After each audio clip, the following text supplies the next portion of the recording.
Gusto mo bang matutong gumamit ng Canva kahit na beginner ka pa lang? At gusto mo rin bang gawing pagkakakitaan ang mga designs na gagawin mo dito? Kung oo, perfect ka dito. Kasi ang video na ito ay para talaga sa'yo. Pero bago tayo magpatuloy, follow, like, share, at huwag kalimutang mag-subscribe para updated ka sa mga bagong tutorial videos ko. Hello, welcome sa Canva Tutorials PH. Dito, tuturuan kita kung paano gamitin ang Canva para gumawa ng magagandang designs at kung paano ka rin pwedeng kumita online kahit nasa bahay ka lang.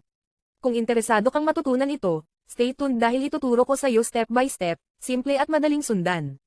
Tara, simulan na natin. Ano nga ba ang Canva? Ang Canva ay isang online design tool, app kung saan pwede kang gumawa ng posters, Facebook at Instagram post, presentation, logos, e-books, planners, invitations, worksheet, busy books for kids, at marami pang iba. Hindi mo kailangan maging graphic designer. Kahit cellphone at internet lang, pwede ka nang gumawa.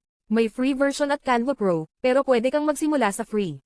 Paano ka kikita gamit ang Canva? Kikita ka sa Canva sa pamamagitan ng paggawa at pagbenta ng digital products.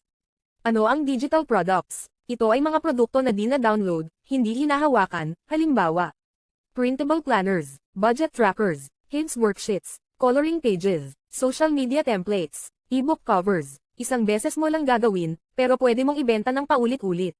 At ngayon alam mo na kung ano nga ba ang Canva, isa itong napakadaling gamitin na design tool na pwede mong gamitin para gumawa ng posters, thumbnails, resume, presentations, videos at marami pang iba. Kahit beginner ka pa lang, kung may natutunan ka sa video na ito, huwag kalimutang i-like, i-share, at mag-subscribe para mas marami ka pang matutunan tungkol sa Canva step-by-step tutorial. Comment ka lang sa baba kung ano pa ang gusto mong matutunan sa susunod nating video. This is Mary Grace, at magkita-kita tayo sa next tutorial.